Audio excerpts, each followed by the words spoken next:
When it comes to spirit invocation and evocation, the talk of binding a spirit causes a lot of confusion, because when people think of binding a spirit, they think of love spells. Today, I want to talk about binding rituals in a metaphysical sense when it comes to dealing with spirits, because this is something that is often not spoken about and is overlooked.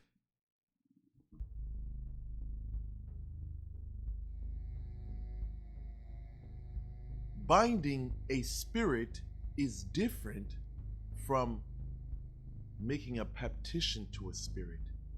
When you make a petition to a spirit, you are ultimately giving the spirit a choice whether or not they can carry out your request. Binding, on the other hand, is commanding a spirit to do your bidding. This does not give the spirit a choice or an option. A lot of people tend to look down on this method, and you find a lot of practitioners on the left side of Vodou, and also you find people that practice Goetia magic which do the same. In mainstream religious practices, again, this is looked down upon because people take into consideration free will. For those of you who's been curious about spiritual rings, yes, we do make God rings. We have the Master of the Woods, we have the Street Sweeper.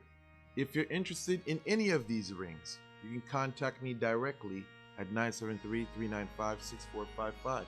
If that's not feasible for you, we have other contact areas in the description area. Talk to you soon.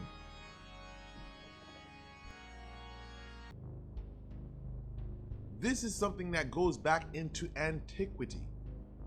Even the Egyptians of the ancient world bound spirits to have them to do their bidding. If I'm correct, the key to this was having the spirit's name. Even King Solomon, we read of in the Old Testament. Outside sources, to correct my statement, they say that King Solomon bound thousands of demons to have them to build his temple.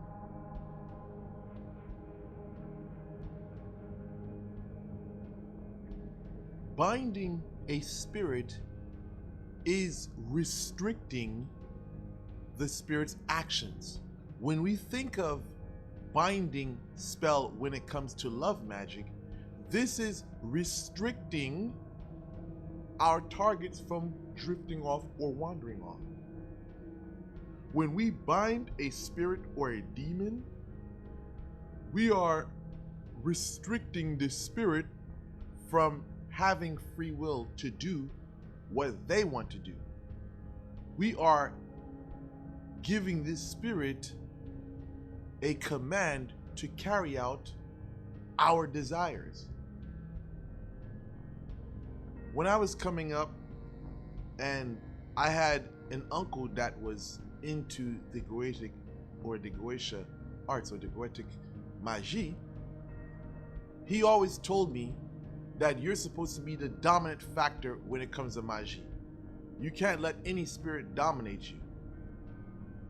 If there were going to be any dominant factor, he said, let the dominant factor be you.